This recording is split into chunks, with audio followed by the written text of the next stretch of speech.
Hello everyone, welcome back to Magnet Brains. मैं हूं doctor Ritika Bhardwaj. मैं लेकर आई हूं बायोलॉजी फॉर क्लास 10 और आप मेरे साथ डील कर रहे हैं एनसीईआरटी एग्जाम्पलर से।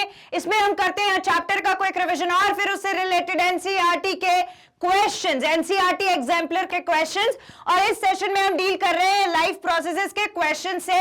लेकिन आगे बढ़ने से पहले मैं आपको बताना चाहती हूं, मैग्नेट ब्रेन्स पर किंडरगार्टन से क्लास 12 तक के सभी स्टूडेंट्स के लिए सीबीएसई एनसीईआरटी की जो बुक्स हैं और जो अदर फेमस राइटर्स की बुक्स हैं, सब्जेक्ट वाइज जो बुक्स हैं, उन सभी के जो चैप्टर्स हैं उनके वीडियोस, इनफैक्ट हिंदी और इंग्लिश दोनों मीडियम में ओलंपियाड के लिए, एनटीएससी के लिए बिल्कुल फ्री ऑफ कॉस्ट अवेलेबल हैं, राइट। और यही नहीं, कुछ वीडियोस देखने के बाद भी आपको कोई पेड सब्सक्रिप्शन लेने की जरूरत नहीं पड़ती और आप ये सारा कोर्स जो है वो बिल्कुल free of cost, quality content और बेस्ट टीचर्स के साथ पढ़ सकते हैं मैग्नेट ब्रेन्स पे। इसी बात के साथ हम आगे बढ़ते हैं। तो हमारे लास्ट सेशंस में हमने लाइफ प्रोसेसेस का किया क्विक रिवीजन और उसके बाद हमने किया उससे रिलेटेड एमसीक्यूज और आज हम करने जा रहे हैं इसके लिए शॉर्ट आंसर टाइप क्वेश्चंस। तो आइए आगे बढ़ते हैं शॉर्ट आंसर टाइप क्वेश्चन से।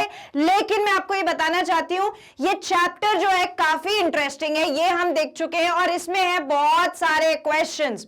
Every question is necessary. कोई भी क्वेश्चन किसी भी फॉर्म में आपसे पूछा जा सकता है, ठीक है, किसी भी वे में। So let's start. The first question says, name the following. You need to name the following sentences. इनके हमें नाम बताने हैं। See the first question. पहला क्या है? The process in plants that link light energy with chemical energy. कौन सा प्रोसेस है जो लाइट एनर्जी को कन्वर्ट करता है केमिकल एनर्जी में? फटाफट से स्टेप्स ऑफ फोटोसिंथेसिस में पहला स्टेप था ये, right. So it is the photosynthesis जो कन्वर्ट करता है लाइट एनर्जी को किसमें? केमिकल एनर्जी में। Next, organism that can prepare their own food. कौन से ऑर्गेनिज्म अपना खुद का खाना बना सकते हैं? इजी है, ऑटोट्रॉफ्स, राइट। तो पहले का आंसर है फोटोसिंथेसिस और दूसरे का आंसर है ऑटोट्रॉफ्स, ऑटोट्रॉफ्स, ठीक है। Next, cell organelle where photosynthesis occur. कहां पर होता है फोटोसिंथेसिस? क्लोरोफिल ट्रैप करती है सनलाइट को और क्लोरोफिल कहां पर प्रेजेंट है? क्लोरोप्लास्ट के अंदर। तो क्लोरोप्लास्ट में होता है photosynthesis. It occurs in the chloroplast. Next, cells that surround a stomatal pore. Stomatal pore को कौन से सेल सराउंड करते हैं? वो किडनी शेप्ड सेल थे, they were the guard cells। और guard cells के बाहर कौन से सेल्स है पूछ लिया तो कौन से सेल्स होते हैं? फटाफट से बताओ। Epidermal cells, right. So the answer for here is guard cell that guards the closing and opening of stomata, right? Next, organisms that can not prepare their own food. कौन से ऑर्गेनिज्म अपना खाना खुद नहीं बना पाते? लड्डू question, that is heterotrophs, right, heterotrophs. अगर ऐसे क्वेश्चन आ गए तो बहुत इजी हो जाएगा, नहीं। Next question, an enzyme secreted from gastric gland. Gastric gland कौन सा एंजाइम सेक्रीट करता है in stomach? That acts on protein, जो प्रोटीन का ब्रेकडाउन करवाता है। So the answer is what? जल्दी से बताओ, जल्दी से बताओ, जल्दी से बताओ। पेप्सिन, ठीक है, पेप्सिन करता है। Let's check the answer. Process in plant that links light energy with chemical energy. Photosynthesis बोला था, फोटोसिंथेसिस फर्स्ट वाला, ये वाला। Next, the organisms that can prepare their own food. कौन से ऑर्गेनिज्म अपना खाना खुद बना सकते हैं? ऑटोट्रॉफ्स, बी वाला option. C, cell organelle where photosynthesis occur. कौन से सेल ऑर्गेनेली में फोटोसिंथेसिस होता है? सी वाला देखो, सी ऑप्शन, क्लोरोप्लास्ट के अंदर, है ना, ये भी हमने देख लिया था। Cell that surround stomatal pore, guard cells, guard cells, ठीक है। Next, organism that can not prepare their own food. कौन से ऑर्गेनिज्म अपना खाना नहीं बना सकते? हेट्रोट्रॉफ्स, ये भी इजी था। और उसके बाद enzyme secreted from gastric gland in stomach which acts on protein, कौन होता है? Pepsin. Clear, easy question. Now let's see the next question. All plants give out oxygen during day and carbon dioxide during night. Do you agree with this statement? Give reason. अब इन्होंने इस question को कैसे पूछा है, उनकी strategy समझो। उन्होंने क्या बोला है कि सारे प्लांट्स दिन के समय में ऑक्सीजन दे रहे हैं, राइट लेकिन कार्बन डाइऑक्साइड जो है वो रात के समय में यूज कर रहे हैं। All plants give out oxygen in day time, और रात को कार्बन डाइऑक्साइड दे रहे हैं। ये बात बिल्कुल सही है। Do you agree with this statement? Yes, we agree with this statement. क्यों? क्योंकि दिन के समय में डेफिनेटली वो आपको दे रहे हैं ऑक्सीजन, और वो ऑक्सीजन कहां से आया आपको याद है, मैंने आपको बताया था सनलाइट जब वाटर के ऊपर पड़ती है तो वाटर का होता है ब्रेकडाउन और उससे निकलती है ऑक्सीजन। तो वो फोटोसिंथेसिस के दौरान उसने ऑक्सीजन रिलीज करी। और कार्बन डाइऑक्साइड रात को क्यों रिलीज करती है? क्योंकि रात को होता है सेल्यूलर रेस्पिरेशन। ये बात बिल्कुल बिल्कुल सही है। So now see the answer, check the answer. This question is quite tricky. इस क्वेश्चन में आपसे पूछा गया है, ये थोड़ा घुमाने वाला क्वेश्चन है, थोड़ा दिमाग लगाने वाला क्वेश्चन है। इस क्वेश्चन में आपसे क्या बोला गया था? Given out oxygen during day time and carbon dioxide during night time. दिन के समय ऑक्सीजन निकला, कार्बन डाइऑक्साइड कहां कब निकला? रात के समय प्लांट से बाहर। इसको आपको करना है एक्सप्लेन कि ये सही है या गलत है। तो अगर आप इसको ध्यान से समझो तो आंसर पे जाने से पहले ये बात बिल्कुल सही है कि दिन के समय में जैसे ही सनलाइट पड़ती है लीफ के ऊपर और लीफ में जो वाटर प्रेजेंट है वो टूटता है, उसका ब्रेक डाउन होता है तो निकलती है ऑक्सीजन, राइट। तो मतलब जब फोटोसिंथेसिस होने वाला रहता है डे टाइम में वहां पर ऑक्सीजन रिलीज होती है, ये बिल्कुल सही है। लेकिन रात को जब सेल्यूलर रेस्पिरेशन होता है तो उस दौरान कार्बन डाइऑक्साइड रिलीज होती है और जो ऑक्सीजन बची होती है वो ऑक्सीजन कहां क्या हो जाती है? ऑक्सीजन जो प्लांट ले रहा होता है वो यूज हो जाती है सेल्यूलर रेस्पिरेशन में, क्योंकि रेस्पिरेशन एक ऐसा प्रोसेस है जहां पर ऑक्सीजन की मदद से एनर्जी बनती है। इतना कंसेप्ट अपना क्लियर है। अब इसके दो एस्पेक्ट हैं। अगर ये क्वेश्चन आपसे एग्जाम में पूछा गया तो इस क्वेश्चन के दो एस्पेक्ट है, ध्यान से सुनना, बहुत ट्रिकी क्वेश्चन है। एक तरह से देखा जाए तो ये बात सही हो गई अपनी कि हाँ ऑक्सीजन जो है वो दिन के समय में यूज हो रही है, प्लांट दे रहा है और रात को कार्बन डाइऑक्साइड दे रहा है, ठीक। लेकिन जब आप इसका आंसर लिखने जाते हो तो ये स्टेटमेंट सही भी है और ये स्टेटमेंट गलत भी है। तो अगर आपको ये क्वेश्चन एग्जाम में बोर्ड में पूछ लिया गया तो आपको दोनों एस्पेक्ट लिखने हैं। सही कैसे पहले वो बताती हूं, फिर गलत की तरफ चलेंगे। सही इसीलिए है रेस्पिरेशन, देखो अपन ने बोला ट्रू है statement, respiration is the process of oxidation of food substance that releases carbon dioxide. Respiration एक ऐसा प्रोसेस है जहां पर कार्बन डाइऑक्साइड जो है वो रिलीज हो रही है। It take place throughout the day. Respiration पूरे दिन भी चल रहा है और रात को भी चल रहा है। सोचो एनर्जी तो प्लांट को दिन में भी चाहिए और रात में भी चाहिए, ये बात सही है ना। एक अपने को पॉइंट यहां मिल गया, रेस्पिरेशन पूरे दिन चल रहा है। Photosynthesis is the process of fixing atmospheric carbon dioxide into organic compound. मतलब कार्बन डाइऑक्साइड की मदद से कार्बोहाइड्रेट बनता है फोटोसिंथेसिस में with release of oxygen gas as by product. और oxygen gas as a by product release हो रही है, इसलिए दिन में ऑक्सीजन निकल रही है। Photosynthesis take place during day time in presence of sunlight only. Photosynthesis सिर्फ दिन में हो रहा है। Hence, plants release oxygen during day only, while carbon dioxide is released during night time. ये हमने कर दिया सही, हमने भी यही बात बोली थी, ये प्रोसेस हो रहा है इसीलिए ये स्टेटमेंट करेक्ट है। लेकिन एक तरीके से ये स्टेटमेंट गलत भी है, क्योंकि रेस्पिरेशन का प्रोसेस दिन में भी चल रहा था, रात में ज्यादा चल रहा था। आपको याद है जहां मैंने आपको डिफरेंसेस दिखाए थे फोटोसिंथेसिस और सेल्यूलर रेस्पिरेशन के, वहां मैंने आपको बताया था कि दिन के समय में फोटोसिंथेसिस का रेट ज्यादा होता है क्योंकि सनलाइट अच्छे से प्रेजेंट होती है, और रात के समय में और जो रेस्पिरेशन है वो दिन के समय में कैसा होता है? लो। फोटोसिंथेसिस प्रॉपर हो रहा है, रेस्पिरेशन थोड़ा कम हो रहा है। रात के समय में फोटोसिंथेसिस नहीं हो पाया, क्या हुआ? रेस्पिरेशन सबसे ज्यादा हुआ। तो रेस्पिरेशन यहां कम हो रहा है दिन में और रात में ज्यादा हो रहा है, तो रेस्पिरेशन दोनों टाइम हो रहा है, यानी कार्बन डाइऑक्साइड दोनों टाइम बन रही है। लेकिन जो कार्बन डाइऑक्साइड दिन के समय में बनती है वो यूज हो जाती है कहां पर? फोटोसिंथेसिस के प्रोसेस में, इसीलिए कम रिलीज हुई, राइट। लेकिन रात के समय वो जो कार्बन डाइऑक्साइड है वो फोटोसिंथेसिस तो होना नहीं है, तो वो कहां जाएगी? वो पूरी की पूरी रिलीज हो जाएगी। समझे इस बात को? Respiration is a process which is taking place both in day and night, but photosynthesis सिर्फ दिन में हो रहा है। इसीलिए जो रेस्पिरेशन का बाय प्रोडक्ट है कार्बन डाइऑक्साइड, वो तो दोनों टाइम बनने वाली है, रात में भी और दिन में भी। बस फर्क ये होता है कि दिन में वो कार्बन डाइऑक्साइड निकलने के साथ साथ, रिलीज होने के साथ साथ रीयूज हो जाती है फोटोसिंथेसिस के प्रोसेस में। वहां पे अपने को कार्बन डाइऑक्साइड की जरूरत होती है ना कार्बोहाइड्रेट बनाने के लिए, लेकिन रात को फोटोसिंथेसिस ना होने की वजह से जो कार्बन डाइऑक्साइड है वो रिलीज हो जाती है। ठीक है, अब इसका दूसरा एस्पेक्ट देखो, this is an incorrect statement. एक एस्पेक्ट ये भी है, all plants carry on respiration throughout 24 hours, 24 घंटे रेस्पिरेशन हो रहा है, thus give out carbon dioxide during day as well as night, इसीलिए दिन में और रात में दोनों समय कार्बन डाइऑक्साइड बन रही है। But photosynthesis happens only in presence of sunlight, photosynthesis सिर्फ दिन में हुई, इसीलिए oxygen is release during day time. समझ गए? इस क्वेश्चन के दोनों एस्पेक्ट हो सकते हैं, और अगर आपको ये क्वेश्चन पूछा जाए तो आपको ये दोनों आंसर्स लिख के आने हैं। ये क्वेश्चन पूछा ही इसीलिए गया है कि most of the students are going to do this, कि वो पहला एस्पेक्ट बस लिख के आएंगे, लेकिन ये ट्रिकी इसीलिए है क्योंकि इसके दोनों एस्पेक्ट्स हैं। ठीक है, इसमें कोई कंफ्यूजन नहीं है, कोई भी प्रॉब्लम नहीं है, कोई मिसकंसेप्शन वगैरह हमें होना ही नहीं चाहिए। हम ये समझते हैं कि एनर्जी की जरूरत 24 घंटे है, एनर्जी पूरे टाइम बनी, रेस्पिरेशन पूरे टाइम हुआ, दिन में थोड़ा कम हुआ, रात में ज्यादा हुआ, कार्बन डाइऑक्साइड दोनों समय बन गई। इतना क्लियर?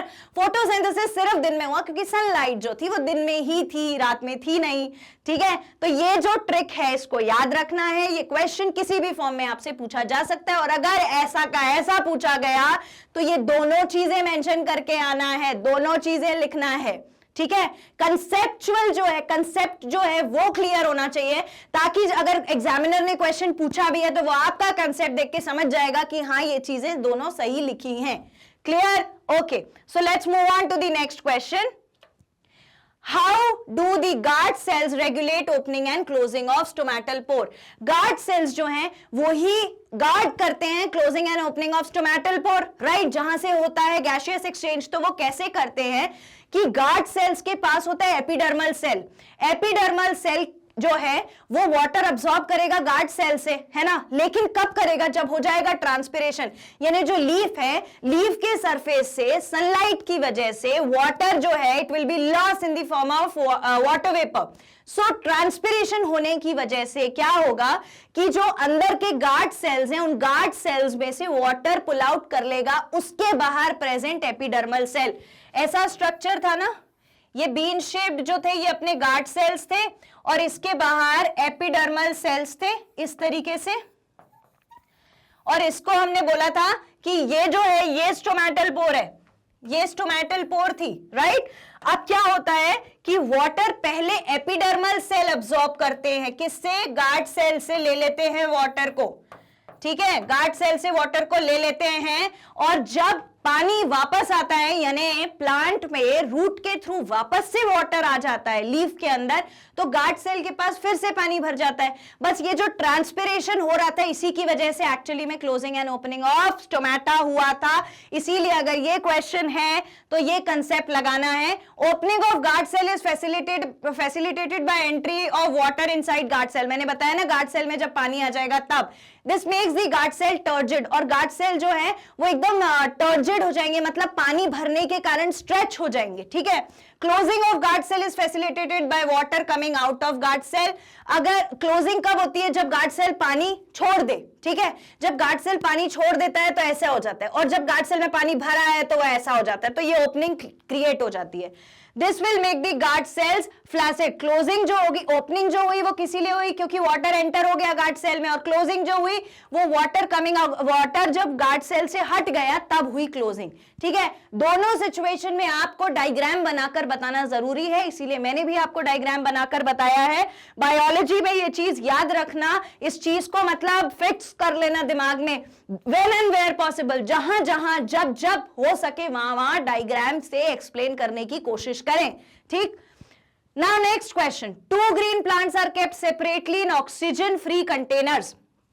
ऑक्सीजन फ्री कंटेनर में 2 प्लांट्स को रख दिया गया, one the dark and the other in continuous light. एक को डार्क एरिया में रखा, एक को कंटिन्यूअस लाइट के एरिया में रखा।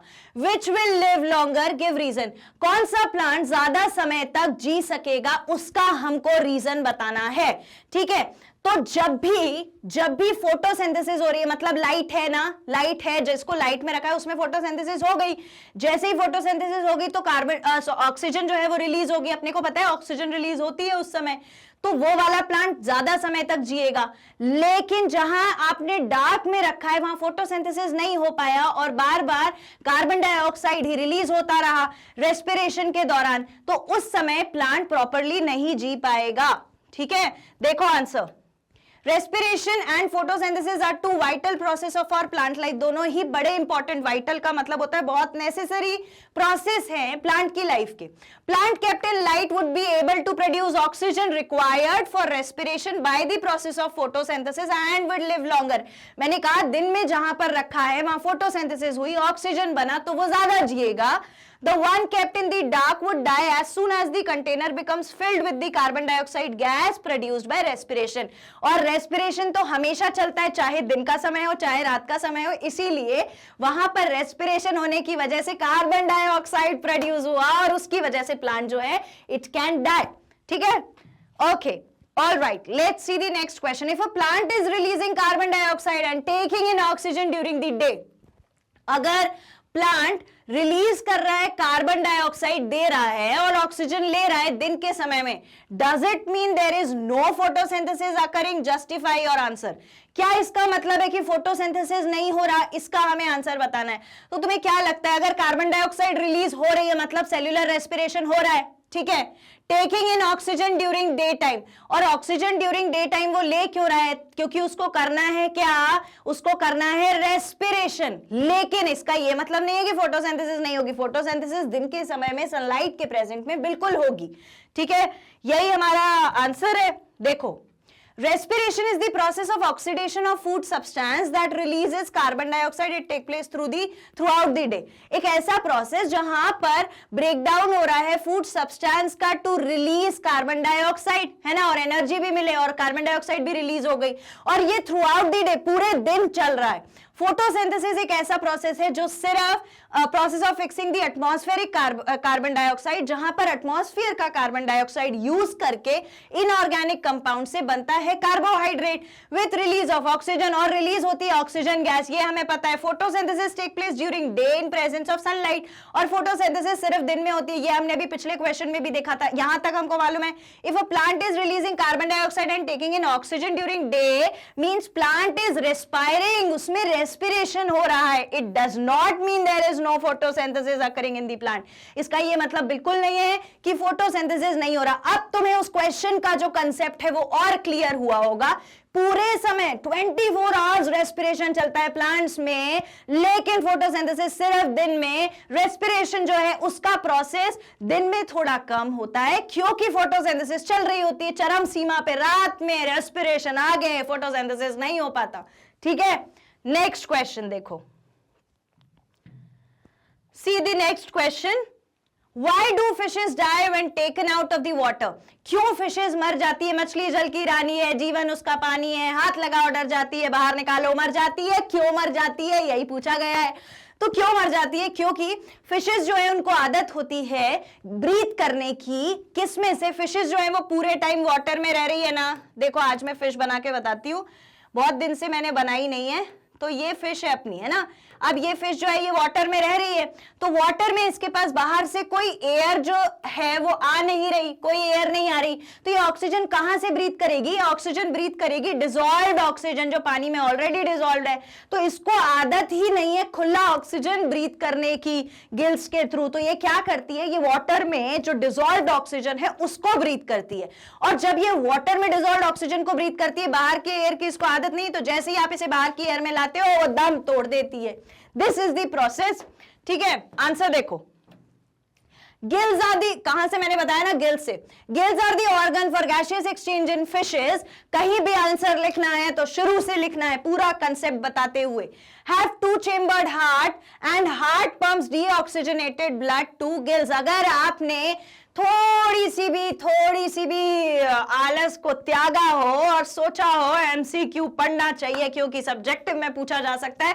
एमसीक्यू में हमने यही कंसेप्ट रिवाइज किया था, याद आ गया? कहां पर किया था? जहां पूछा गया था ग्रुप ऑफ एनिमल बताओ जहां पर सिंगल सर्कुलेशन होता है, वही टू चेम्बर्ड हार्ट यहां पर भी आया। देखो इस पे क्वेश्चन जो है वो हमारी प्रैक्टिस बनी। कैसे? फिशेस जो है as they have two chambered heart pumps deoxygenated blood to the gills. Fishes can respire only by using dissolved oxygen. ये सिर्फ dissolved oxygen को यूज करती हैं। As they are taken out of water, gills are no longer able to absorb dissolved oxygen, causing its death. जो gills हैं वो dissolved oxygen की आदत है उनको, अब डिसॉल्व्ड उनको मिल नहीं रहा, खुला ऑक्सीजन है उसको वो ले नहीं पा रहे, उसकी भाषा समझ नहीं पा रहे, इसीलिए फिश जो है वो मर जाती है। ठीक है, ओके।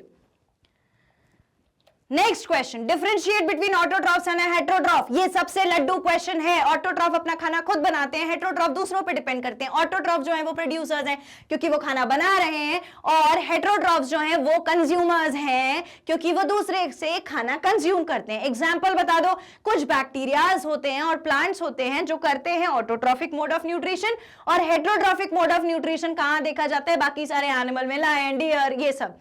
ठीक है, देख लो फटाफट से कैसे लिख के आना है। कॉलम बनाकर ही लिखना, कभी कोशिश मत करना कि एक तरफ ऑटोट्रॉफ लिख दे उसी के नीचे हेटेरोट्रॉफ लिख दे। This doesn't look good and the differentiation question is being asked for you to differentiate between them.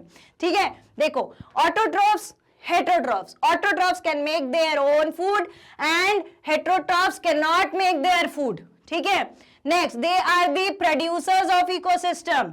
ये जो है they are the consumer of ecosystem. Example plants and certain bacterias, example animal, fungi and protozoan. Clear? इतनी कहानी समझ में आई तो आगे बढ़ते हैं नेक्स्ट क्वेश्चन की तरफ। Is a nutrition necessity for an organism? Discuss, क्या जरूरत है न्यूट्रिशन की? क्विक रिवीजन में दूसरे नंबर की जो स्लाइड थी उस पर मैंने आपको यही पढ़ाया था कि क्या सिग्निफिकेंस होता है न्यूट्रिशन का, क्या जरूरत होती है न्यूट्रिशन की। क्या जरूरत होती है न्यूट्रिशन की? एनर्जी के लिए चाहिए। ऐसा नहीं है कि आप पढ़ रहे हो, भाग रहे हो, जा रहे हो, घूम रहे हो, खेल रहे हो तभी एनर्जी चाहिए। जब आप सो रहे हो तब भी किडनी वर्क कर रही है, तब भी हार्ट वर्क कर रहा है, तब भी डाइजेस्टिव सिस्टम वर्क कर रहा है, ब्रेन वर्क कर रहा है, उस समय भी एनर्जी चाहिए बॉडी को। तो उस दौरान एनर्जी के लिए न्यूट्रिशन चाहिए, फिर ग्रोथ के लिए न्यूट्रिशन चाहिए, बड़े होने के लिए बॉर्नवीटा पीना पड़ा, न्यूट्रिशन की जरूरत पड़ी। उसके बाद क्या चाहिए हमारे को? अगर कोई रिपेयर करना है, जैसे अगर कोई टूटी हुई बोन है या फिर कहीं चोट लग गई, कोई इंफेक्शन हो गया, बॉडी की इम्यूनिटी वीक हो गई, तो रिपेयर प्रोसेस करना पड़ेगा ना, बनाना पड़ेगा। तो रिपेयर के लिए एनर्जी चाहिए। डिफेंस मैकेनिज्म, किसी बीमारी से लड़ने के लिए चाहिए। अच्छा, मैं इसके लिए तुमको एक बात बताती हूँ। Whenever there is any surgery, अगर जितने लोग बायोलॉजी लेंगे ये आप इस चीज को जीने वाले हो आगे जाके, जितने भी सर्जरीज होती है तो जब हम स्टूडेंट्स रहते हैं तो हम स्टूडेंट्स को बोल दिया जाता है कि अगर आपने खाना नहीं खाया तो आप ओटी में, मतलब ऑपरेशन थिएटर में बिल्कुल एंटर नहीं कर सकते, चाहे आप ऑपरेशन कर रहे हो या नहीं कर रहे हो, आप सिर्फ ऑब्जर्व कर रहे हो तो भी। क्यों ऐसा बोला जाता है? That you can not enter the OT और you can not enter into the room where the surgery is going on.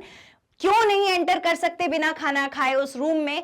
क्योंकि अगर आपने खाना नहीं खाया है तो you are more prone to get infection, to catch infection. ये पहला थंब रूल होता है। बिना खाना खाए ऑपरेशन करने या सर्जरी करने कभी नहीं जाते। क्यों नहीं जाते?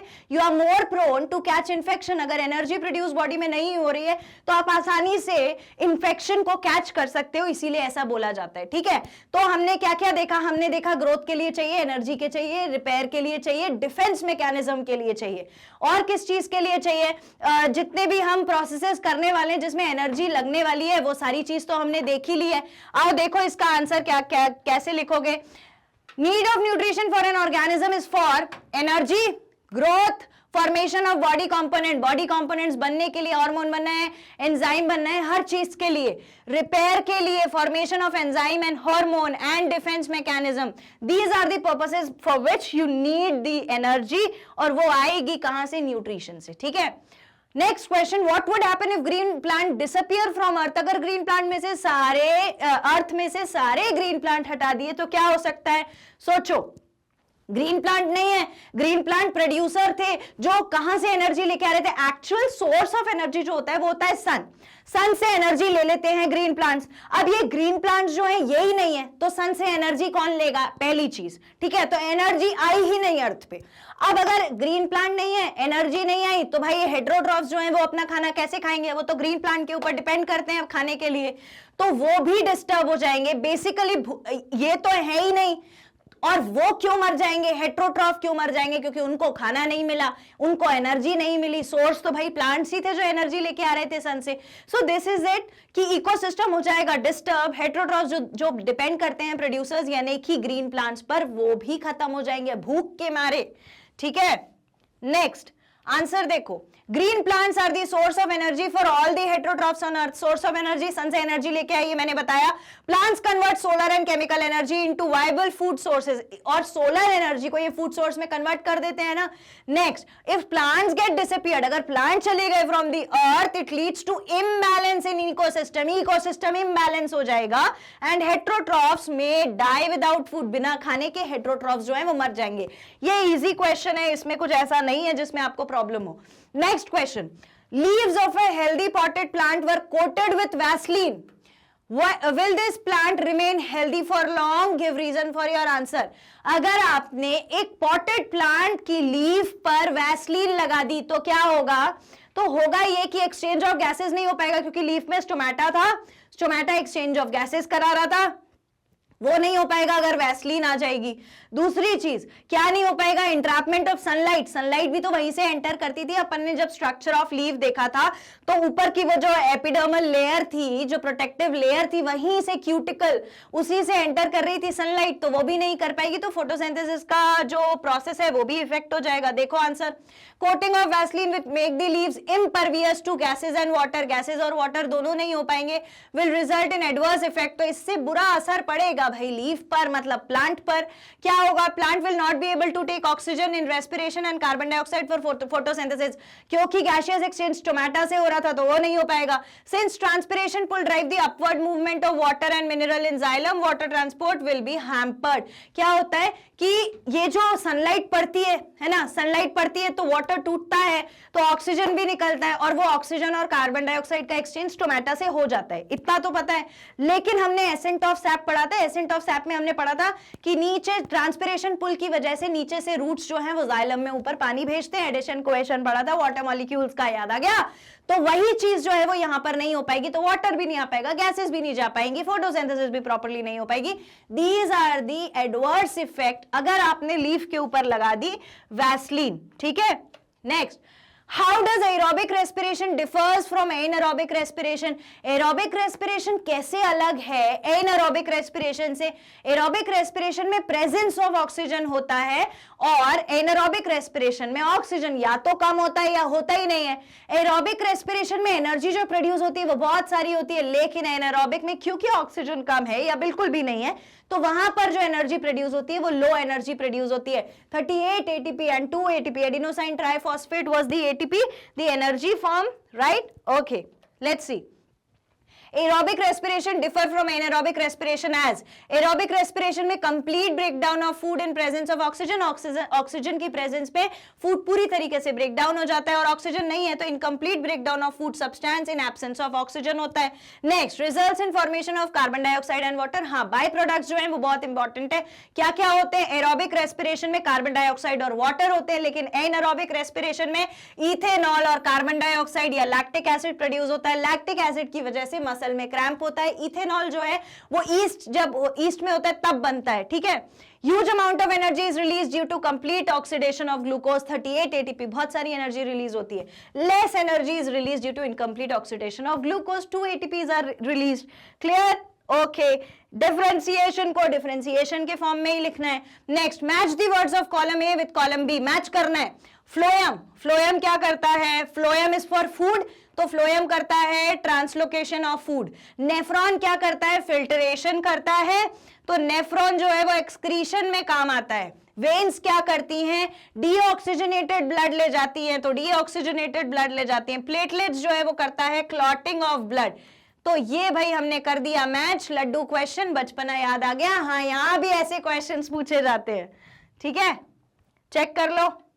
Phloem is for translocation of food, nephron is for excretion, veins are for deoxygenated blood and platelets are for clotting of blood. Clear?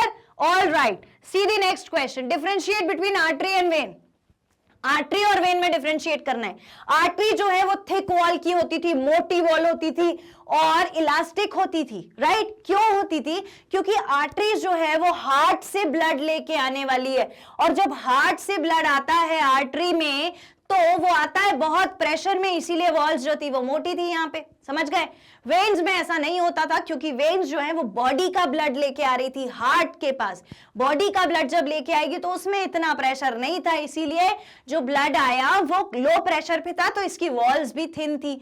एक चीज। दूसरी चीज, आर्टरीज ब्लड कहां से लेकर आती हैं? हार्ट से। वेन्स ब्लड कहां से लेके आती हैं? बॉडी से। तीसरी चीज, अब और तीसरा डिफरेंस देखो, आर्टरीज और वेन्स जो हैं उनमें ब्लड क्योंकि हार्ट से आ रहा है, आर्टरीज में तो बहुत ज्यादा प्रेशर में आता है, तो बैकफ्लो का तो कोई फंडा है ही नहीं है, बार बार ब्लड आ जा रहा है बहुत प्रेशर में। लेकिन वेन्स में बॉडी से ब्लड आ रहा है। अब सोचो, ब्लड को तुम्हारे पैरों से हार्ट तक पहुंचना है तो नीचे से ऊपर आना है, अगेंस्ट द ग्रेविटी वर्क करना है, तो हो सकता है ना वापस गिर जाए। ये वापस ना गिरे, इसीलिए वहां पे वॉल्व होते हैं। जैसे तुम्हारे यहाँ पानी की टंकी में वॉल्व होता है ना, बंद कर दो तो फिर पानी कहीं नहीं आएगा, ऐसे ही वॉल्व होते हैं to prevent the backflow of the blood. ये डिफरेंस है आर्टरीज और वेन्स में, ठीक है? देखो, artery, presence of thick elastic muscular walls with narrow lumen, lumen थोड़ा छोटा होता है, have thin non-elastic walls with wide lumen, ये हमने देख लिया। Thick walls enable them to withstand higher blood pressure as blood is pumped directly from the blood. Thick wall इसलिए क्योंकि blood pressure में आ रहा है हार्ट से।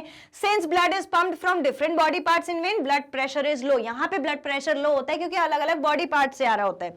Serve to carry oxygenated blood from heart to other body parts. इसका काम क्या होता है? हार्ट से दूसरे parts में blood ले जाना, लेकिन एक्सेप्शन मेंशन करना हमेशा जरूरी है। तो आर्टरीज में एक्सेप्शन होता है पल्मोनरी आर्टरी, और वेन्स में देखें serve to carry deoxygenated blood from all parts of the body to heart, और यहां पर जो है एक्सेप्शन वो है pulmonary veins.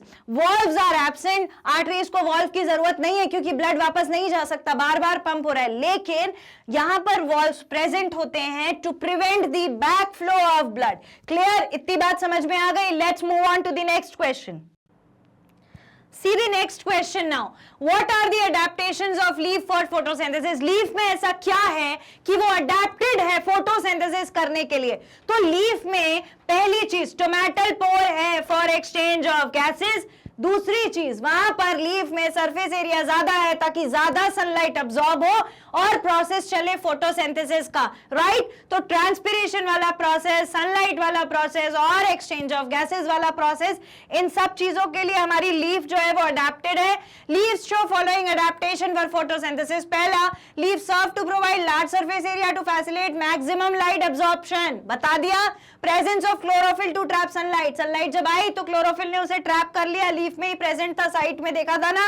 Presence of tiny pores called stomata on leaf surface facilitate gaseous exchange and transpiration.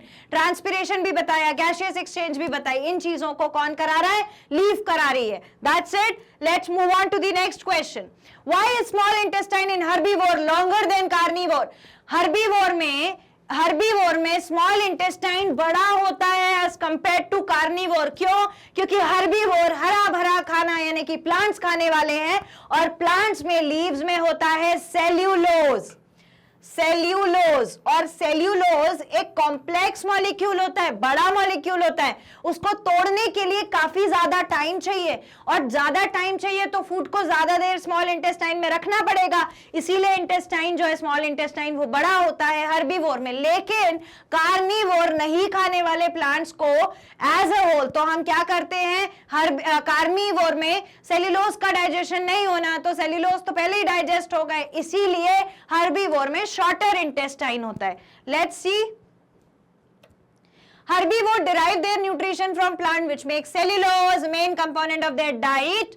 Next, cellulose digestion is a long process done by intestinal bacteria. इसमें intestinal bacteria का भी बहुत रोल होता है।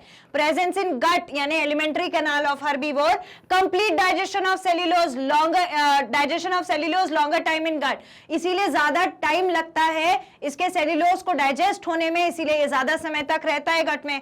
Presence of longer intestine serves the purpose, अगर long intestine है तो ज्यादा टाइम रहेगा ना भाई फूड इंटेस्टाइन में। Allows the food to stay for longer duration to facilitate proper digestion of cellulose, ताकि डाइजेशन जो है वो सेल्यूलोज का प्रॉपरली हो सके। लेकिन carnivore feed on herbivore, carnivores किसको खा रहे हैं? हर्बीवोर को। Hence cellulose is not the part of their diet, cellulose की जरूरत इनको नहीं पड़ती, which in turn causes no need of longer intestine, इसीलिए हमें लंबे इंटेस्टाइन की कार्निवोर में जरूरत नहीं होती है। Next question, what will happen if mucus is not secreted by gastric gland? Gastric gland तो स्टमक में गैस्ट्रिक जूस में क्या क्या सेक्रेट होता है? HCl होता है, पेप्सिन होता है और होता है म्यूकस। HCl क्या कर रहा है? पेप्सिन को एक्टिवेट कर रहा है काम करने के लिए और एंटीबैक्टीरियल इफेक्ट भी दे रहा है, और पेप्सिन क्या कर रहा है? डाइजेशन करने वाला है, और जो म्यूकस है वो क्या करने वाला है? It is to protect the lining of the stomach with the strong acid that is HCl। तो अगर ये म्यूकस नहीं होगा तो जो स्टमक की वॉल है उस पर असर पड़ेगा, वो जलने लगेगी, उसमें अल्सर्स होने लगेंगे और वहां पर क्या होगा? इरोजन हो जाएगा, मतलब खुदरापन आ जाएगा उस वॉल में। ठीक है, देखो अब इसका answer. Gastric gland of stomach produces gastric juice, यानी कि pepsinogen, HCl and mucus. Pepsinogen क्यों लिखा है? जब इनएक्टिव होता है तो पेप्सिनोजेन होता है, HCl जब इसको मिल जाता है तो इसकी प्रेजेंस में पेप्सिनोजेन एक्टिव हो जाता है और कहलाता है पेप्सिन। ठीक है, HCl impart highly acidic pH to stomach which in turn support conversion of inactive pepsinogen into active pepsin. समझ गए? यही बात मैंने अभी बताई थी। Next, mucus plays important role and protect the inner lining of stomach against erosion from hydrochloric acid produced in the stomach. Next, in absence of mucus, अगर mucus नहीं हुआ तो HCl इरोजन करवा देगा, बताया मैंने, और अल्सर्स करवा देगा कहां? स्टमक की लाइनिंग में। क्लियर? ये भी क्लियर भैया। नेक्स्ट क्वेश्चन देखते हैं, what is the significance of emulsification of fat? Fat जो है, फैट इमल्सिफिकेशन होता क्या है? फैट का इमल्सिफिकेशन मतलब होता है बड़े फैट मॉलिक्यूल्स का ब्रेक डाउन छोटे छोटे फैट पार्टिकल्स में। ठीक है, इसी को बोलते हैं इमल्सिफिकेशन। जब बड़ा फैट मॉलिक्यूल टूटता है छोटे फैट मॉलिक्यूल में तो उसको बोलते हैं इमल्सिफिकेशन ऑफ फैट। और ये होता किसकी मदद से है? जो लिवर था वो सेक्रीट कर रहा था क्या? Bile juice. पैनक्रियास सेक्रीट कर रही थी पैनक्रियाटिक जूस। ये दोनों मिलकर स्मॉल इंटेस्टाइन में गए थे और वहां पर इनने कराया था क्या? Break down. राइट, तो ये जो बाइल जूस आया है इसमें होती है बाइल सॉल्ट्स जो कराती है इमल्सिफिकेशन ऑफ फैट, यानी कि break down of fat molecules. ठीक है, देखो आंसर कैसे लिख के आना है, पॉइंट्स में ही लिख के आना है। Fats are large complex biomolecule which does not support enzymatic action, वो किसी एंजाइम को अपने ऊपर काम नहीं करने देते। बड़े मॉलिक्यूल्स हैं, एंजाइम सब फेल है उनके आगे। Next, emulsification is a process of breaking of larger fat molecule into digestible fat molecule। बड़े फैट मॉलिक्यूल छोटे फैट मॉलिक्यूल में कन्वर्ट हो गए तो हो गया emulsification। Next, bile is secreted bye liver. Bile कहां से आया? लिवर से। स्टोर्ड इन गॉल ब्लैडर, और लिवर के ही अंदर गॉल ब्लैडर होता है, वहां स्टोर हो जाता है। Duct from gall bladder and pancreas join to form common duct that enters the duodenum, जो डियोडेनम में चली गई। The small intestine receives bile from the gall bladder via this duct, तो स्मॉल इंटेस्टाइन में ये दोनों जूस आ गए। Bile salt जो है carry out mechanical digestion, bile salt ही मैकेनिकल डाइजेशन करा रहा है लार्ज फैट ग्लोब्यूल्स का स्मॉलर वंस में। समझ गए? which are then acted upon by intestinal lipase for complete digestion, और फिर उस पे लाइपेज एंजाइम एक्ट करेगा जब वो ऑलरेडी टूट चुके होंगे उसके बाद, वरना बड़े मॉलिक्यूल्स जो होते हैं फैट के उसके ऊपर एंजाइम एक्शन नहीं कर पाता। Clear? See the next question. What causes movement of food inside the alimentary canal? Alimentary canal में फूड को किसने मूव कराया? मैंने ऐसा एक्शन दिखाया था ना क्विक रिवीजन वाली स्लाइड में कि अगर ये फूड मॉलिक्यूल है तो इसका जो मूवमेंट है वो ऐसे ऐसे हो रहा है, कॉन्ट्रैक्शन और रिलैक्सेशन। याद आ गया? Peristaltic movement. तो वो पेरिस्टालिक मूवमेंट जो ईसोफेगस में चल रहा था, एक्चुअली वो पुश एंड पुल वाला मूवमेंट पूरी एलिमेंट्री कैनाल में भी चलता है, लेकिन ईसोफेगस में स्पेसिफिकली एक्सक्लूसिवली देखा जाता है, इसीलिए हम इसमें इसे वहीं पढ़ते हैं।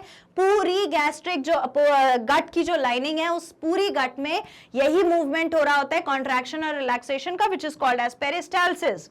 देखो, पेरिस्टालसिस स्पेलिंग याद रखना, peristalsis is rhythmic contraction of muscular wall of alimentary canal which in turn pushes the food, जो push करता है food को along the alimentary canal. Peristalsis began in the esophagus, esophagus में चालू हो जाता है and continues in all organs of the alimentary canal, और सारे organs जो है alimentary canal में उनमें ये काम करता है। क्लियर? नेक्स्ट क्वेश्चन देखो, why does absorption of digested food occur mainly in small intestine? क्या लगता है स्मॉल इंटेस्टाइन में ही क्यों होता है डाइजेस्टेड फूड का अब्जॉर्प्शन? तो इसका सबसे बड़ा रीजन है वहां पे प्रेजेंट है विलाई, ठीक है, जो क्या करती है, इंक्रीजेस द सरफेस एरिया, ऐसी दिखती है, ऐसी, ठीक है, तो it increases the surface area. अगर मैं ये जो मैंने फोल्ड करके रखा हुआ है इसको मैं सीधा खोलूंगी तो ये बहुत बड़ा सा बनेगा, है ना, और इससे भी बड़ा बनेगा।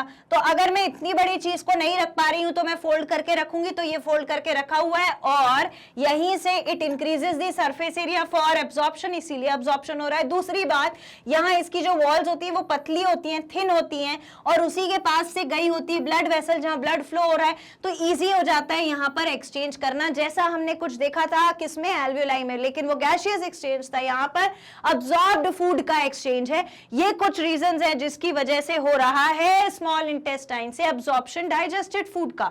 Absorption of digested food occurs mainly in small intestine because chemical and mechanical digestion of food reaches to completion in small intestine. अब ये क्यों लिखा है, इससे पहले वाले क्वेश्चन में मैंने बताया था लिवर से बाइल जूस, पैनक्रियास से पैनक्रियाटिक जूस स्मॉल इंटेस्टाइन में आए, तो मेन काम तो वहीं पर हुआ था, एक तो वो रीजन है। दूसरा, finger like projection of mucosa into lumen of small intestine are called as villi, जो अभी मैंने आपको बताई, which in turn serve to increase the surface area to facilitate maximum absorption of digestion.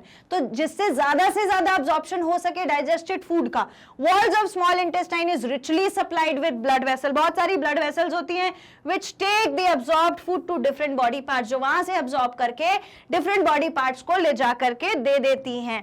That's it. Next question, match the words in column A with column B, match करना है, ठीक है।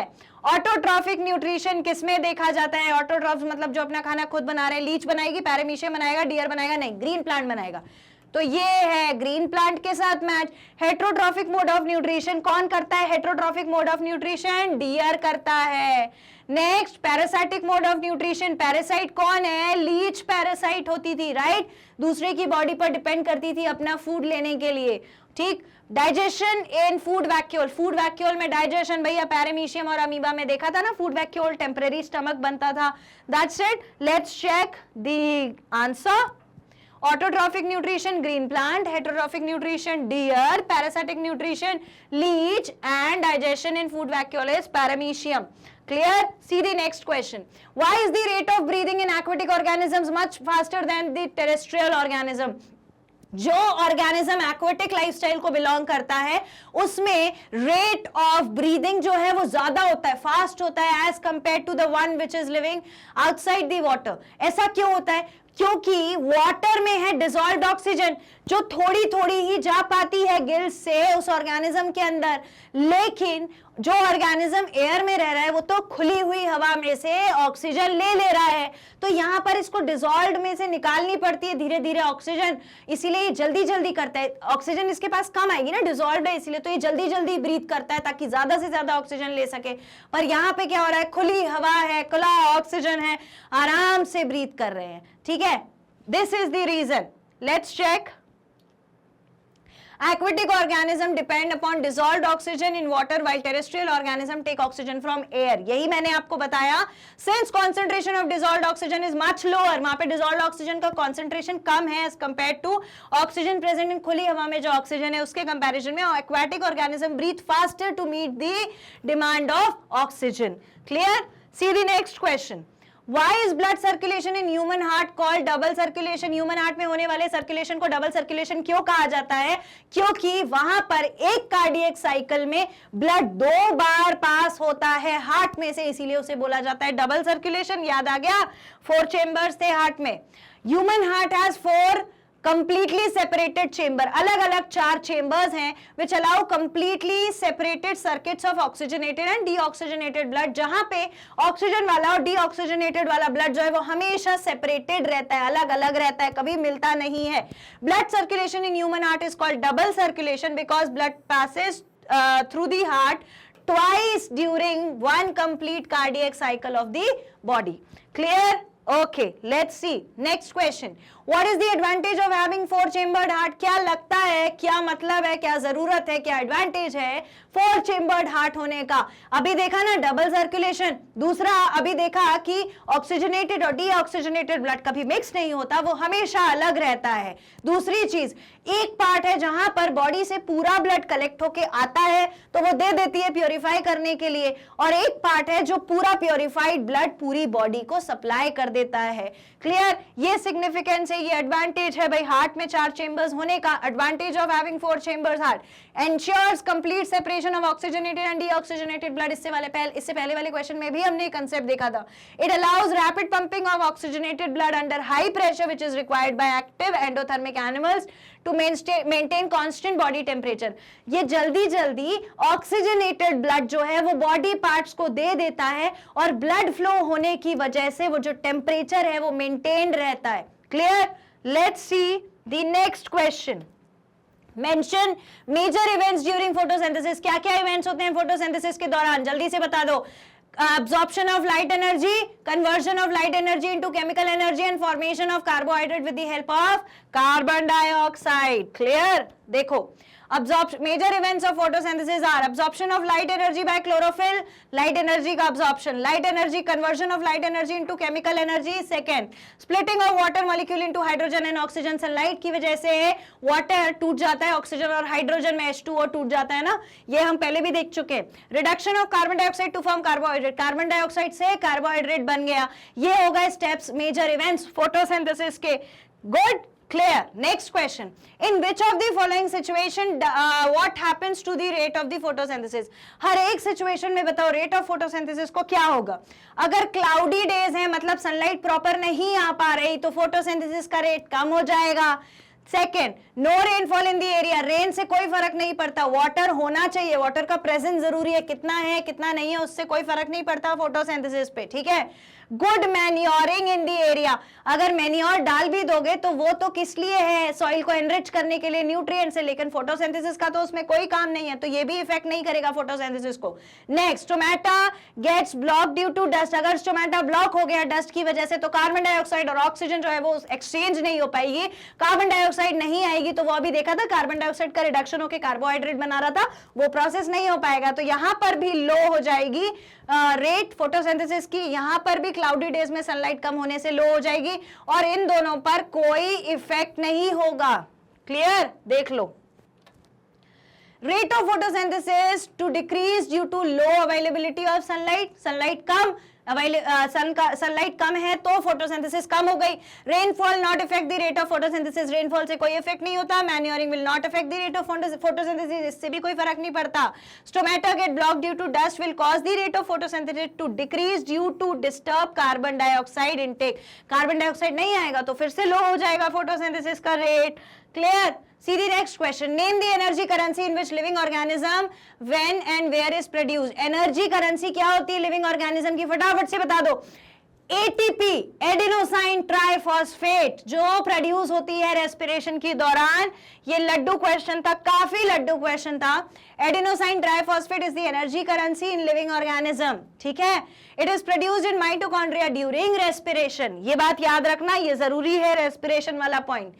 Next, what is common for cuscuta, ticks and leeches? Cuscuta में, ticks में और leches में कौन सी common बात होती है, ये हमको बताना है। देखो, क्या चीज कॉमन होती है कस्कटा, टिक्स और लीचेस में? कस्कटा, टिक्स और लीचेस, अभी हमने देखा भी था लीचेस को लेकर, that they are the parasites. ये तीनों के तीनों पैरासाइट्स होते हैं। और पैरासाइट्स कौन होते हैं? जो दूसरे ऑर्गेनिज्म की बॉडी पे यानी होस्ट ऑर्गेनिज्म की बॉडी पे रहते हैं और वहां से अपना खाना खाते हैं और वहां से अपना शेल्टर भी लेते हैं। Clear? C the answer for this question. Cuscuta, ticks, leeches, all are parasites. Parasitism is association of two organisms where one is parasite and benefit by the cost of the other partner, that is the host. Clear? See the next question. Explain role of mouth in digestion. Mouth का क्या काम होता है digestion में? Mouth में जो saliva है उसके पास salivary amylase है जो break down करेगा starch का, antibacterial property है जो क्या करेंगी बैक्टीरिया को खत्म। फिर माउथ में टीथ प्रेजेंट है जो मैस्टिकेशन करेगा। फिर टंग प्रेजेंट है जो क्या करेगा mixing of food with the saliva to form bolus so that you can swallow that. इतना काम हमारे ओरल कैविटी में यानी कि बकल कैविटी यानी कि माउथ में हो रहा है। Role of mouth in digestion of food, ये याद रखना, ओरल कैविटी, बक्कल कैविटी और क्या माउथ, ये तीनों चीजें एक ही हैं। ठीक है? इंजेशन ऑफ फूड, खाना खाया, breakage of food by mastication, दांतों की मदद से खाने को तोड़ा। Saliva aids easy swallowing of food, saliva के जो काम थे वो भी मैंने आपको बताया है और वो इजी एड कर देगा, लिब्रिकेट कर देगा। Salivary amylase break down starch into simpler carbohydrate. ठीक है? ये काम होता है ओरल कैविटी में। Next, what are the functions of gastric gland present in the walls of stomach? Gastric gland produce करता है गैस्ट्रिक जूस। ठीक है? Gastric juice. और इस गैस्ट्रिक जूस में क्या क्या प्रेजेंट होता है? तो होता है HCl, फिर होता है पेप्सिन और फिर होता है म्यूकस। ठीक है? देखो HCl क्या करेगा? HCl जो है वो पेप्सिन को एक्टिव कराएगा, पेप्सिनोजेन से पेप्सिन बनवाएगा ताकि वो आगे जाकर क्या कर सके, ब्रेक डाउन कर सके, डाइजेशन में मदद करे और देगा एंटीबैक्टीरियल प्रॉपर्टी। ये इसका काम, इसमें इसका काम डाइजेशन में। और जो म्यूकस है वो क्या करेगा? म्यूकस प्रोटेक्ट करेगा वॉल्स ऑफ स्टमक को फ्रॉम HCl। ये हमने अभी पिछले क्वेश्चन में भी देखा था। आंसर देखो इसका, hydrochloric acid, pepsin and mucus are secreted by gastric gland present in the stomach. They have following functions.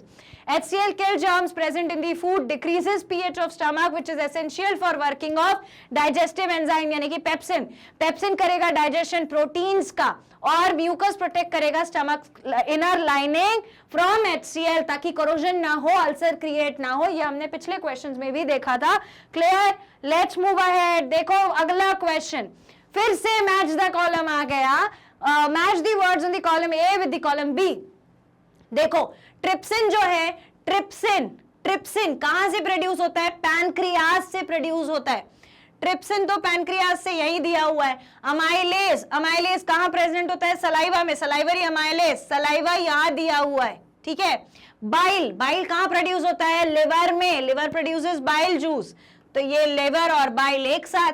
Pepsin क्या करता है? गैस्ट्रिक ग्लैंड से प्रोड्यूस होता है और प्रोटीन को करता है डाइजेस्ट। ये हो गई हमारी मैच दी फॉलोइंग। आंसर देख लो फटाफट से।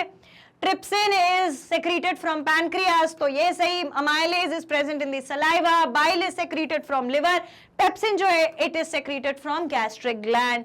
Clear? Let's move ahead. Let's move ahead. Name the correct substrate for the following enzyme. ये एंजाइम किस पर एक्ट करने वाले हैं? तो ट्रिप्सिन किस पे एक्ट करने वाला है? ट्रिप्सिन जो है अभी अपन ने देखा था पैनक्रियास से प्रोड्यूस होने वाला है और किस पे एक्ट करेगा? तो ये एक्ट करेगा प्रोटीन्स के ऊपर। अमाइलेज जो है वो एक्ट करेगा कहां? सलाइवा में निकलता है सलाइवरी अमाइलेज और वो एक्ट करता है स्टार्च पे। पेप्सिन जो है वो फिर प्रोटीन पर वर्क करता है और लाइपेज जो है वो फैट पे वर्क करता है। ट्रिप्सिन और लाइपेज दोनों पैनक्रियास से सेक्रीट होते हैं। पेप्सिन गैस्ट्रिक ग्लैंड यानी कि स्टमक से सेक्रीट होता है। अमाइलेज जो है वो सलाइवा में होता है।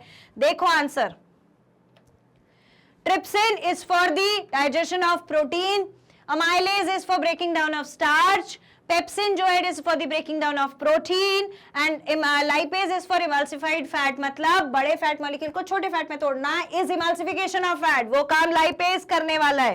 क्वेश्चन कर करके तुम्हारे कितने कंसेप्ट क्लियर हो गए, स्ट्रांग हो गए। इस चीज को देखो, ये बहुत इंपॉर्टेंट है। Why do veins have thin walls as compared to arteries? When की वॉल थिन क्यों है आर्टरीज की वॉल से? आर्टरीज ब्लड लेकर आ रही है कहां से? हार्ट से। जब वो पंप कर रहा है ब्लड को तो इनको कैरी करना है हाई प्रेशर वाला ब्लड, इसीलिए इनकी वॉल्स जो हैं वो कैसी होती हैं? थिक होती हैं। लेकिन वेन्स जो है वो बाकी बॉडी पार्ट से ब्लड ला करके हार्ट को दे देती है, इसीलिए इनकी वॉल्स जो है वो थिन होती हैं और इनके पास प्रेजेंट होते हैं valves to prevent the back flow of the blood. Clear? Let's check the answer. Thick elastic walls of arteries serve to withstand high blood pressure. बताया ना मैंने अभी, high blood pressure as blood is pumped directly from the heart into them, जो सीधे heart उनको blood देने वाला है। On the other hand, जबकि veins serve to carry oxygen poor blood, oxygen poor blood कहां से? different part of the body से to heart, and thus do not need thick walls as blood pressure is very low in them. ये concept है इनकी walls का, ठीक है? All right, next question, what will happen if platelets were absent in the blood? क्या लगता है अगर प्लेटलेट्स ब्लड में नहीं होते तो क्या होता? तो हम आ गए हैं अब ब्लड पे, एक बार कंसेप्ट रिवाइज करेंगे। ब्लड में प्लाज्मा है जो फ्लूइड मैट्रिक्स है ब्लड का, उसके बाद ब्लड में ब्लड सेल्स हैं। कौन से blood cells? RBC, WBC, platelet. RBC haemoglobin, oxy haemoglobin बनाएगा, ऑक्सीजन के साथ कंबाइन होगा। आरबीसी क्या करेगा, सॉरी डब्ल्यूबीसी क्या करेगा? डब्ल्यूबीसी जो है वो इम्यूनिटी प्रोवाइड करने में हेल्प करता है, डिफेंस मैकेनिज्म में काम करता है। और प्लेटलेट रोकते हैं ब्लड लॉस को, ब्लड क्लॉटिंग करवाते हैं। अगर प्लेटलेट नहीं हुए और अगर कहीं चोट लग गई तो क्या होगा? बहुत सारा ब्लड जो है वो भल भल भल भल भल फ्लो होने लग जाएगा। तो ये इससे क्या होगा? ब्लड फ्लो अगर एक्सेसिव हो जाए तो आपकी बॉडी जो है वो हाइपोवोलेमिक शॉक में चली जाती है, मतलब वॉल्यूम ब्लड का कम हो गया, उस शॉक में चली जाती है। ब्लड इज वेरी इंपॉर्टेंट, सारा काम तो वहीं से हो रहा है, न्यूट्रिशन वहीं से आएगा, ऑक्सीजन वहीं से आएगा, कार्बन डाइऑक्साइड यहीं से जाएगा, किडनी में प्योरिफिकेशन ब्लड का होगा। ब्लड ही कम हो गया तो फिर कैसे चलेगा? So it is very dangerous, a person can even die, मर भी सकता है इंसान ब्लड लॉस होने से। Let's see the answer. Platelets are responsible for clotting of blood. ये तो हमें पता है। Platelets are absent, blood will not clot. अगर प्लेटलेट नहीं हुए तो ब्लड क्लॉट नहीं होगा, यानी ब्लड रुकेगा नहीं। In case of injuries, blood flow cannot be stopped without clotting, and this may prove fatal for the person. Fatal मतलब खतरनाक, जहां इंसान मर सकता हो, ठीक है? नेक्स्ट क्वेश्चन देखो, plants have low energy needs as compare to animals. Explain, क्यों प्लांट को कम एनर्जी की जरूरत है और एनिमल्स को ज्यादा एनर्जी की जरूरत है? प्लांट्स जो है वो एक जगह खड़े रह के अपना काम करने वाले हैं, मानते हो ना? उनको स्कूल नहीं जाना पड़ रहा, मार्केट नहीं जाना पड़ रहा, मम्मी के साथ सामान लेने नहीं जाना पड़ रहा, फ्रेंड से मिलने नहीं जाना पड़ रहा, और कहीं वो जाते नहीं है तो उनकी एनर्जी कम लगती है, ठीक है? और जब एनर्जी ही कम चाहिए, मूव ही नहीं करना है, तो बस रीजन मिल गया ना। अब क्या प्रॉब्लम है? देखो answer, it is all because of the movement basically. Plants do not need move from one place to another, उनको मूव करने की जरूरत नहीं है। मूवमेंट इन प्लांट कैसा होता है? सेल्स में जो मूवमेंट होता है एट द सेलुलर लेवल होता है, सेल के लेवल पे, and hence a far less amount of energy is required. इसीलिए एक सेल से दूसरे सेल में, भाई पड़ोसी पड़ोसी हैं, यहां से वहां जाने में कितनी एनर्जी लगेगी, यहां से वहां जाने में कितनी एनर्जी लगेगी, तो चल जाता है, थोड़ी सी एनर्जी में उनका काम हो जाता है। Animals on the other hand need to move from one place to another, लेकिन एनिमल्स को तो यहां से वहां, वहां से यहां जाना पड़ता है, और जब वो जाते हैं तो एनर्जी लगती है ज्यादा। इन सर्च ऑफ फूड जा रहे थे भाई वो, so the energy need of animal is pretty higher than the plants. Clear? Cool, okay. Next question देखो, Why and how does water enter continuously into the root xylem? Root में कैसे बार बार जो water है वो जा रहा है, किस वजह से जा रहा है? तो जो रूट्स होती हैं बेसिकली, ये जो रूट्स बड़ी बड़ी होती हैं, इनसे ना जाके रूट छोटे छोटे रूट हेयर में से अब्सॉर्ब होके जाता है प्लांट के अंदर। तो ये जो रूट हेयर है इनमें कैसे अब्सॉर्ब होके चला गया? ओनली फंडा over here, only concept over here which is important is the osmosis. ये गया है ऑस्मोसिस की वजह से। तो मैडम ऑस्मोसिस क्या है? 8th क्लास में भी सेल चैप्टर जब पढ़ा था तो ऑस्मोसिस पढ़ा था, और 9th में भी पढ़ा था। तो ऑस्मोसिस का मतलब होता है movement of water molecules from higher concentration to lower concentration. Soil में था ज्यादा पानी, रूट हेयर में था कम पानी, तो ज्यादा से कम की तरफ चला गया, हो गया ऑस्मोसिस। और यही रीजन है कि प्लांट में कंटिन्यूअस मूवमेंट हो रहा है वाटर का। Root hair have thin walls, पतली पतली वॉल्स हैं रूट हेयर में, ठीक है। Due to this water enters the root hair because of osmosis, अभी मैंने बताया water from root hair continuously move into root xylem, और फिर वो धीरे धीरे कंटिन्यूअसली रूट जाइलम में जाता जाता है। क्यों जाता जाता है? जैसे ही ट्रांसपिरेशन होगा, वाटर लॉस हुआ in the form of water vapour, वहां पे पानी की कमी हुई, नीचे से पानी आता गया, ऊपर ये मूव कर रहे हैं, नीचे से पानी आ रहा है, ऊपर से जा रहा है, मूवमेंट हो रहा है, चल चल के जा रहे हैं, बस ये हो गया ना, प्रॉब्लम सॉल्व। देखो, to maintain osmotic gradient cells of root hair actively take up ions from the soil, इसीलिए सॉइल से वाटर का अब्सॉर्प्शन इजीली हो पाता है। क्लियर? अब देखो next question, what is transpiration, why is transpiration important for plants? ये जो मैं तुम्हें अभी बता रही थी ना, क्या लीफ में सनलाइट पड़ी, वाटर टूटा, वाटर चला गया, तो वाटर की हो गई कमी, उसने जाइलम से ले लिया, भाई चलो थोड़ा वाटर देना, यहाँ पे नहीं है, तो इसने ले लिया पानी, जाइलम में भी जगह खाली, नीचे से आया पानी, रूट एयर में से एब्जॉर्ब होके ऑस्मोसिस के थ्रू एसेंट ऑफ सैप वाला काम हुआ। कौन सा? एडिशन और कोएशन ऑफ वाटर मॉलिक्यूल्स, वाटर आपस में जुड़ गए, फिर वो जाइलम की वॉल से जुड़ गए, ऊपर चढ़ गए, बस हो गया ट्रांसपिरेशन। इतना क्या प्रॉब्लम है ट्रांसपिरेशन में? देखो, it creates transpiration pull required for absorption and upward movement of water and mineral from roots to leaf. समझ गए? यही बताया ना, वहां खत्म हो गया तो ये ऊपर चढ़ गया। The cooling effect as provided by transpiration prevents the plants from heating up, और ये जो बार बार इवेपोरेशन ट्रांसपिरेशन जो हो पा रहा है, इससे प्लांट जो है वो भी बचे रहते हैं, क्योंकि हीट लॉस भी होता जाता है, तो गर्माहट के मारे प्लांट्स जो है वो मरेंगे भी नहीं। Clear? Okay. See the next question. How do leaves of a plant help in excretion? Leaves जो है वो कैसे मदद करती हैं excretion के प्रोसेस में? तो leaves जो है वो एक तो exchange of gases करा रही थी स्टोमेटा से, तो उनने एक तो एक्सक्रीशन ये करा दिया, दूसरा तुम्हें याद है मैंने जहां कोई रिवीजन कराया था आखिरी में मैंने तुम्हें यही टॉपिक पढ़ाया था, यही ऐसी ही स्लाइड में लिखा हुआ था कि जो लीव्स हैं वो शेड ऑफ हो जाती हैं, जिन पार्ट्स की जरूरत नहीं होती है वहां पर प्लांट अपना अनडाइजेस्टेड जो पोर्शन है उसको स्टोर कर देता है और फिर उसको शेड ऑफ कर देता है। तो लीव शेड ऑफ होकर भी रिमूव करती हैं अपना एक्सक्रीटरी प्रोडक्ट और स्टोमेटा से भी रिलीज करती हैं gases. This is the concept for this answer over here. C the answer. Stomatal transpiration removes the gaseous waste of respiration and photosynthesis। एक चीज stomatal transpiration ने gases को हटा दिया। दूसरा, plants shed leaves to get rid of excretory products deposited on them। plants जो हैं वो उनके ऊपर जो deposited excretory product है उसको हटाने के लिए shed off कर देता है। This is the answer for this question। Clear? Okay।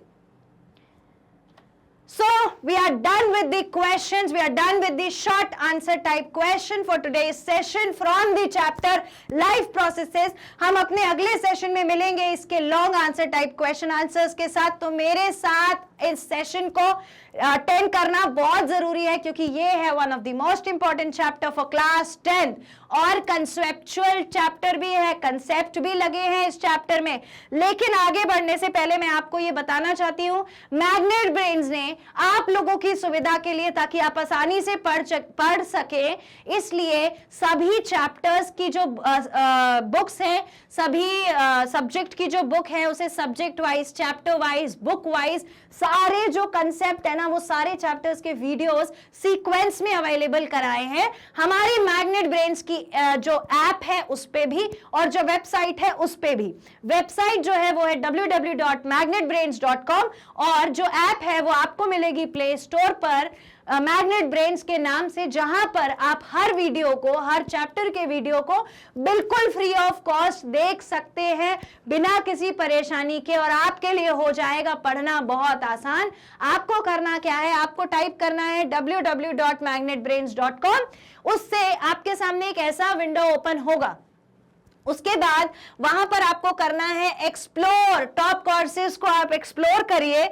जब आप उन्हें एक्सप्लोर करेंगे तो आपके सामने अलग अलग क्लासेस के जो टॉपिक्स है वो खुल जाएंगे। क्लासेस को करो सिलेक्ट और उसके बाद ऐसा विंडो आपके सामने ओपन होगा जहां अलग अलग टीचर्स से अलग अलग सब्जेक्ट के अलग अलग क्लास के लिए अपलोडेड हैं सेशंस। आपको करना है उसको सिलेक्ट और उस पर क्लिक करना है वॉच नाउ पर। तुरंत वॉच नाउ पे क्लिक कर देना भैया, देरी नहीं करने का। उसके बाद एक ऐसा विंडो आपके सामने ओपन हो जाएगा जहां पर चैप्टर वाइज जो वीडियोस हैं वो सीक्वेंस में अवेलेबल है। देखो लेक्चर 1, लेक्चर 2 ऐसे अवेलेबल हैं, तो आप उसको सिलेक्ट करिए तो आपके सामने वीडियो इस तरीके से प्ले होने लग जाएगा। क्लियर? एंड बिफोर गोइंग, एक और इंपॉर्टेंट बात, मैग्नेट ब्रेन्स ने अपना जो हिंदी मीडियम के लिए सेक्शन है वो भी स्टार्ट किया है। आप सजेस्ट कर सकते हैं अपने आसपास के हिंदी मीडियम वाले स्टूडेंट्स को भी, which is going to be very helpful for them. Clear? तो यहां पर इसको करना है सब्सक्राइब अपने को। Clear? All right, now kindergarten पे सबसे मैग्नेट ब्रेन्स पर सबसे महत्वपूर्ण बात यही है कि किंडरगार्टन से क्लास 12 तक के सभी स्टूडेंट्स के लिए जो एजुकेशन है वो है 100% फ्री ओवर हियर। तो आपको करना है इस वीडियो को लाइक करेंगे, चैनल को सब्सक्राइब और करवाएंगे सबसे सब्सक्राइब, शेयर करेंगे इसे अपने फ्रेंड्स और सिबलिंग्स के साथ। और अगर कोई भी दिक्कत है, अच्छा लग रहा है, मजा आ रहा है, इंटरेस्टिंग लग रहा है या कुछ पूछना चाहते हो किसी भी चीज से रिलेटेड इन बायोलॉजी, तो आप मुझसे कमेंट सेक्शन में पूछ सकते हैं। मेरे साथ बने रहिए मैग्नेट ब्रेन्स में। Thank you.